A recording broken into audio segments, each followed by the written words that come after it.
Hello everyone, কেমন আছে সবাই? আজ মঙ্গলবার। আজকে আমি ভিডিওটা শ্যুট করছি। সকাল সকাল উঠে পড়েছি। এখন ঘড়িতে বাজে প্রায় 6টা। তোমাদের দাদাভাই চলে গেছে কাজে। তো বেশি দূরে কাজে যায়নি, আশেপাশেই গেছে। সকালবেলা উঠে আমাকে একটা ডাব কেটে তার জলটা গ্লাসে দিয়ে গেছে, তো সেটাই এখন আমি খাচ্ছি। এটা আমার এখন ডেলি রুটিন হয়ে গেছে, ডাবের জল খাওয়াটা। তো এটা জোর করেই তোমাদের দাদাভাই আমাকে কেটে দেয় যে খেতেই হবে, না খেলে ছাড়ে না। এখন সবটাই তোমাদের দাদাভাইয়ের উপরে, যে সব কিছু আমার পুরো টাইম টু টাইম খাওয়া দাওয়া সব তোমাদের দাদাভাই আমাকে মনে করিয়ে দেয়। অ্যাকচুয়ালি আমার মনেই থাকে না, ওষুধ নেব যে ওষুধ খাবো, তো সেটার কথাই আমার মনে থাকে না। আমি তোমাদের দাদাভাইয়েরটা মনে করে দিই, তোমাদের দাদাভাই আমারটা মনে করিয়ে দেয়। তো যাই হোক, আজকে সারাদিন আমি কীভাবে কাটাচ্ছি সেটাই তোমাদের কাছে শেয়ার করবো। তোমরা অনেকেই আমাকে কমেন্ট করেছো যে দিদিভাই তুমি এই অবস্থাতেও কিভাবে ঘরের সব কাজটা সামলাও। তো সব কাজ আমাকে সামলাতে হয় না, মা বাড়ি থাকলে। মা যেহেতু দুদিন ধরে বাড়িতে নেই, তো কাজটা আমাকেই করতে হচ্ছে। তোমাদের দাদাভাইও হেল্প করে দেয়, তবে আজকে সকাল সকাল কাজে চলে গেছে বলে আমাকে একাই সব করতে হচ্ছে। তবে বালতিতে কিন্তু জলটা পাম্প করে রেখে গেছে, যেহেতু আমাদের এখানে মানে আমাদের কলে আমার পাম্প নেই, তো হ্যান্ড কল রয়েছে, তো সেটা টিপেই জল তুলতে হয়। তো আমি তো হ্যান্ড কল পাম্প করি না, করা আমার বারণ আছে, তারপরও কিন্তু 2-1 দিন হয়ে যায়। তো তোমার দাদাভাই আমাকে জলটা পাম্প করে দিয়ে গেছে, তো তাই দিয়ে আমি বাসনগুলো সব ধুয়ে নিচ্ছি। যেহেতু দুজন বাড়িতে রয়েছি, তো বেশি বাসন হয়নি, দুটো থালা, দুটো গাবলা এরকমই হয়েছে। অল্প কিছু বাসন রয়েছে, তবে কিন্তু মা বাড়িতে থাকলে কিন্তু অনেক বাসন হয়ে যায়, তো মাই সেগুলো ধুয়ে দেয়। আমার অতটা কষ্ট করতে হয় না। মানে এত কয় মাস হয়ে গেল, এত কয় মাসে আমি কিন্তু তেমন কোনো কাজই করিনি, শুধুমাত্র রান্নাটা আর শুধুমাত্র আমার ঘরটা গুছানোটাই আমি করেছি। কারণ আমি কিন্তু জামা কাপড় কাচাটাও কিন্তু আমার করতে হয় না, করতে দেয় না আমাকে। বাসনগুলো তো মাজা হয়ে গেছে, এখন আমি বিছানাটা গুছিয়ে নিচ্ছি। বিছানার চাদরটা অনেক দিন ধরে এরকমই পাতা রয়েছে, আর চেঞ্জ করা হয়নি, তাই ভাবলাম চলো আজকে বিছানার চাদরটাও চেঞ্জ করে নিই। বাট এটা কেচে দিতে হবে, তো আমি কাচবো না, যেহেতু জামা কাপড়গুলো আমি কাচি না, তো মাই এসে কেচে দেবে এখানে। তো রেখে দেবো ওটা আমি, কাচলে তোমাদের দাদাভাই আমাকে বকা দেবে। তো তার জন্য বিছানার চাদরটা আর কাচবো না, এরকমই রেখে দেবো পাল্টে। মা বাড়ি আসলে মা কেচে দেবে। আমি ঘর গোছাতে এতটাই পছন্দ করি, বাট এই কদিনের জন্য, এই কদিন বলি কেন, এই মাসে না আমার তেমন করে ঘর গোছানো হচ্ছে না। মানে আমি একটুখানি কাজ করলেই হাঁপিয়ে যাচ্ছি, তো তার জন্য একটুখানি প্রবলেম হচ্ছে আমার। একদিন আমি ঘরটাকে সুন্দর করে একটু পরিষ্কার ঝেড়ে ঝুড়ে পরিষ্কার করছিলাম, বাট আমার ধুলোতে এতটা আমার সমস্যা যে আমার মুখে অ্যালার্জি হয়ে ভর্তি হয়ে গেছিলো।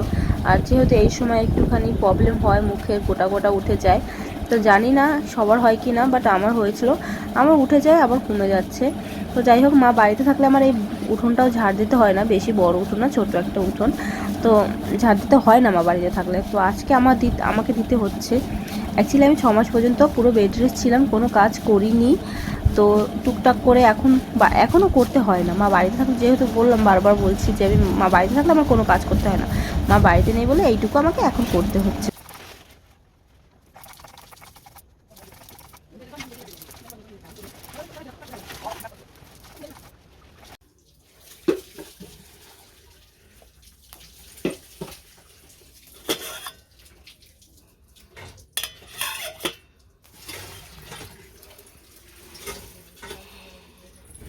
এখন বাজে বিকেল 4টে। দুপুরে ভেবেছিলাম খেয়ে দিয়ে একটু ঘুমাবো, বাট তোমাদের দাদাভাই কাজ থেকে বাড়ি এসেছে 11টার সময়। খেয়ে দিয়ে ঘুমোতে যাবো, তা তোমার দাদাভাই ঘুমোতে দিল না। কানে ধরে মানে বকর বকর বকর বকর করে করে একদম ঝালাপালা করে দিয়েছে, ঘুমোতে পারলামই না।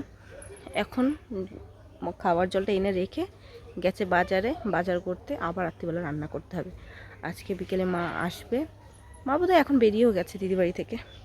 আর এদিকে না ওয়েদারটা খুব সুন্দর, মেঘলা মেঘলা ওয়েদার, বাট গরম কমছে না। বৃষ্টিটা হলে একটু ভালো হয়, বৃষ্টি কখন হবে তারও ঠিক নেই। মানে 2-3 দিন ধরে এরকমই মেঘলা ওয়েদার রয়েছে, বাট গরমটা একটুও কমছে না। সত্যি বলছি, প্রচণ্ড গরম, আমার তো আরও বেশি গরম লাগছে।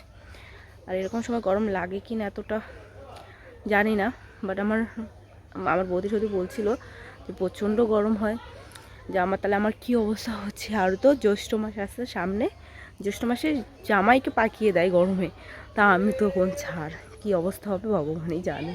আমি তো গরমে একদম সহ্য করতে পারি না।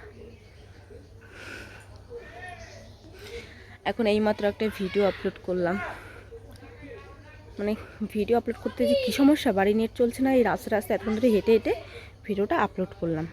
বুঝতে পারছো কতটা সমস্যা হয় ভিডিও আপলোড করতে। ভিডিও শ্যুট করি, তারপরে এডিটিংয়ের জন্য তো আলাদাই রয়েছে, ভিডিও আপলোড করতে গেলেও সমস্যা। মানে বাড়িতে একটু নেট চলে না, এই রাস্তায় হেঁটে হেঁটে কোনো রকমে ভিডিওটা আপলোড করেছি।